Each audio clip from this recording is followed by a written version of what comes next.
අරගෙන තියෙන්නේ මේකේ කොම්බෝ පැක් එක. ඉතින් මේකේ ඩිෆෝල්ට් පැක් එක උත්වෙනවා. ඉතින් කොම්බෝ පැක් එක ගැන කිව්වොත් ඉතින් මේ කැමරාව එක්ස්පෝ එකට ගොඩක්ම ලයින් යන කැමරාවක්. ඒක ආපහු රීෆ්‍රේම් කරද්දී ඇත්තටම මේක මාර විදිහට වටිනවා. අපි මේ ගෙවන මුදලට ඇත්තටම මේ කැමරාව ගොඩක් වටිනවා. ඉතින් මම මේ වීඩියෝ එකේ අන්තිමට මම ගත්ත ෆොටෝස් ටිකකුයි වීඩියෝ ටිකකුයි දාන්නම්. මේ ස්ටික් එක පේන්නේ නැහැ. ඒ නිසා ඔයාට ස්මූත්. ඉතින් චාර්ජිං හබ් එක ගැන කිව්වොත් මේක එකපාර බැටරි 3ක් චාර්ජ් කරන්න පුළුවන්. ඒ වගේම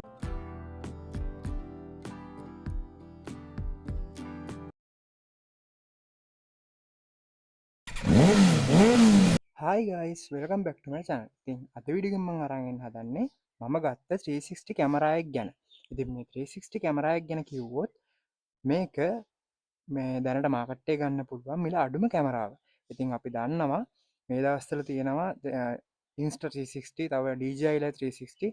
ඉතින් මේ කැමරා එක බලුවොත් මේ කැමරාව සෑහෙන බජට් ෆ්‍රෙන්ඩලි කැමරාවක්. මාරම ගාණත් අඩුයි. ඒ වගේම මේකේ වැඩත් වෙනම ක්වොලිටි. ඉතින් අද වීඩියෝ එකෙන් එහෙනම් අපි මේ කැමරාවේ විස්තර හොයලා බලමු. ඉතින් guys මේ කැමරාවේ නම කිව්වොත් මේක අකාසු 360 කියන කැමරාව.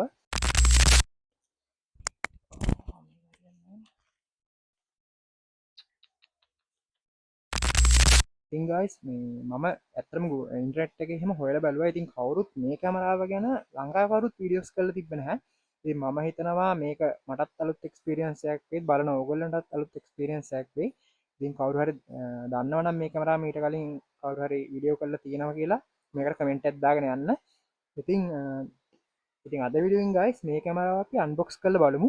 ඉතින් මේකේ මිල ගැන කිව්වොත් මිල මම අන්තිමට වීඩියෝ එකේ දාන්නම්.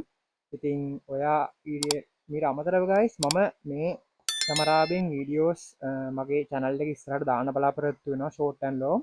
ඉතින් ඔයා බයික් traveling වලට ආස කෙනෙක් නම් මගේ channel එක subscribe කරගෙන යන්න කියලා මම ඔයාගෙන් ඉල්ලනවා. එහෙනම් guys අපි යමු අද වීඩියෝ එකට.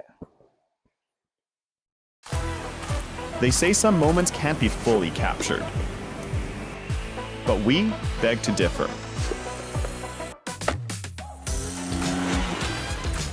One camera, every direction. The Akaso 360, your first 360 action cam.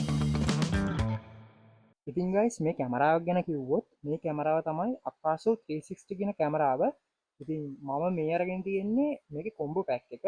ඉතින් මේකේ ඩිෆෝල්ට් පැක් එක උත්වෙනවා. ඉතින් කොම්බෝ පැක් එක ගැන කිව්වොත් මේක ඇත්තරම හම්බෙනවා කැමරාවයි තව ඉන්විසිබල් ස්ටික් එකක් හම්බෙනවා. ඒ වගේම පවුච් එකක් හම්බෙනවා, C type කේබල් එකක් හම්බෙනවා, බැටරි චාර්ජින් කේස් එකක් හම්බෙනවා. ඊට අමතරව බැටරි 3ක් හම්බෙනවා මේකේ. ඊට අමතරව ලෙන්ස් ක්ලීන් කරන්න ක්ලෝත් හම්බෙනවා, ගයිඩ් එක හම්බෙනවා. ඔය ටික තමයි මේකේ කොම්බෝ පැක් එකට හම්බෙන්නේ. ඊට වඩා අඩු මම හිතන්නේ ස්ටික් එකේම හම්බෙන්නේ නැහැ මේකේ තියෙන නෝමල් version එකේ. අපි එහෙනම් පොඩි ක්ලෝස් අප් ලුක් එකක් කරගෙන බලමු කැමරාවේ මොනවද හම්බෙලා තියෙන්නේ කියලා බලන්න. ඉතින් මේ තියෙන්නේ ක්‍රියේටර් කොම්බෝ පැක් එක.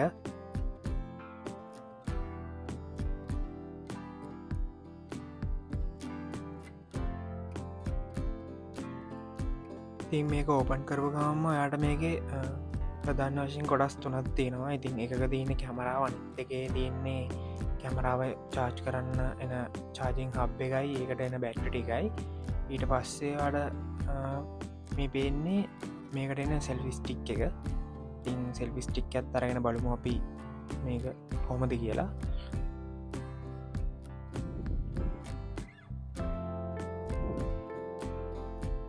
එහෙනම් දැන් අපි පොඩ්ඩක් කැමරාවත් අරගෙන බලමු.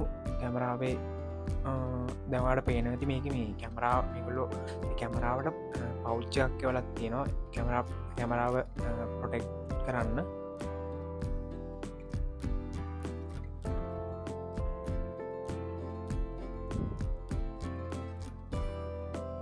එතකොට මේ තියෙන්නේ කැමරාව චාර්ජ් කරන චාර්ජිං හබ් එක.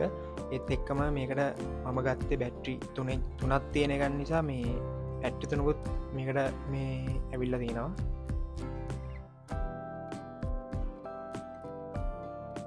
මං ඒක පොඩ්ඩක් අයිනකින් තියාගන්නම්. අපි ඊළඟට මේක ඉතුරු පැක් ටිකත් පැක් කරලා බලමු.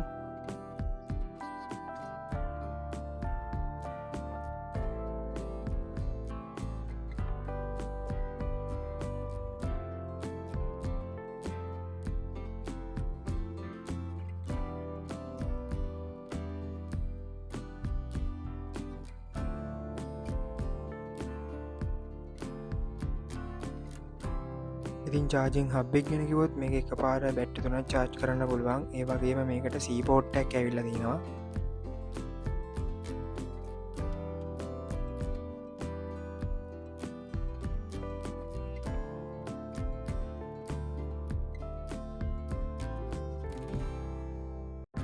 ඉතින් බැට්‍රිය ගැන කිව්වොත් මේක පොඩ්ඩක් GoPro එකේ ෂේප් එකට තමයි තියෙන්නේ. ඒ වගේම මේ බැට්‍රියක මිලිමි ඇම්පියර් 1350ක් තියෙනවා. ඉතින් මේගොල්ලෝ දීලා තියෙන්නේ නම් මේක බැට්‍රියකින් පැයක් විතර රෙකෝඩ් කරන්න පුළුවන් කියලා තමයි.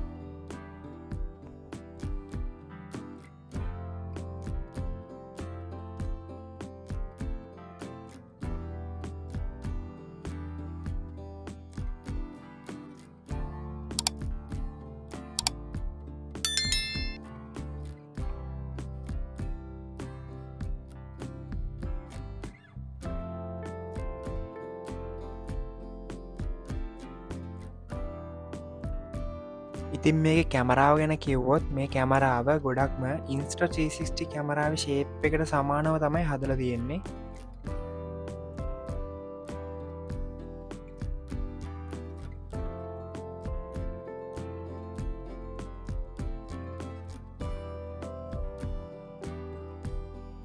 ඉතින් මෙතන තමයි මයික් එක එන්නේ. ඊට පල්ලෙහාන් ඔයාලට data transfer කරගන්න ඒ වගේම charge කරගන්න දීලා තියෙනවා USB-C type port එකක්.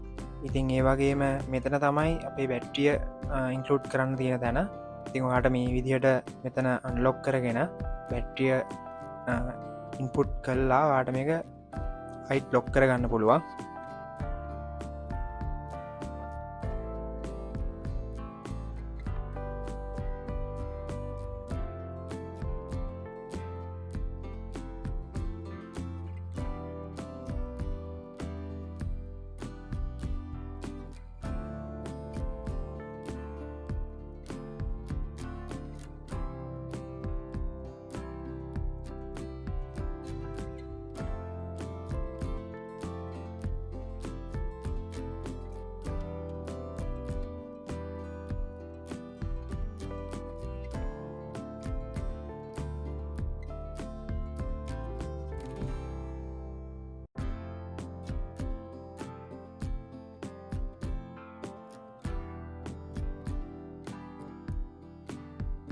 ඒ වගේම මෙතන තමයි පවර් බටන් එක එන්නේ. එහෙනම් අපි කැමරාව දැන් ඔන් කරගෙන බලමු.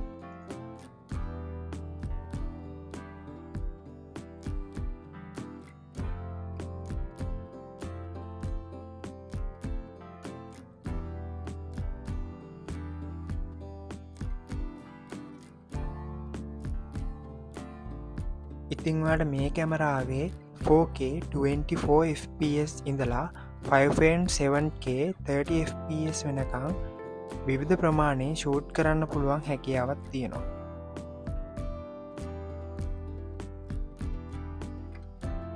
ඒ වගේම මේගොල්ලෝ ෂූටින් මොඩ්ස් ගොඩක් දීලා තියෙනවා. ඉතින් අපිට එක එක විදිහට මේක ෂූට් කරලා බලන්නත් පුළුවන් නිසා. ඉතින් මට නම් තේරුණේ අපි මේ ගෙවන මුදලට ඇත්තරම් මේ කැමරාව ගොඩක් වටිනවා. ඉතින් මම මේ වීඩියෝ එක අන්තිමට මම ගත්ත ෆොටෝස් ටිකකුයි වීඩියෝ ටිකකුයි දාන්නම්. ඔයාලට බලලා එතකොට හිතාගන්න පුළුවන් මේ කැමරාව ඇත්තරම හොඳයිද නැද්ද කියලා.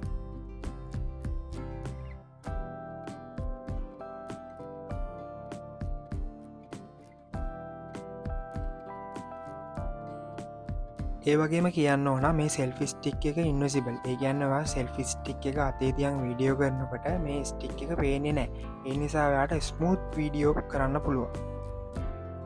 ඉතින් ඊළඟ වැදගත් පොයින්ට් එක තමයි AI tracking. ඇත්තටම අපි වීඩියෝ එකක් කරලා ඒක ආපහු රීෆ්‍රේම් කරද්දී ඇත්තටම මේක මාර විදිහට වටිනවා. ඒක මම මේ කැමරාවේ දැකපු ලොකුම ඇඩ්වාන්ටේජ් එකක්. ඉතින් මේ ටිකේ කැමරාවේ තව ඩීටේල්ස් වගේක් දීලා තියෙනවා.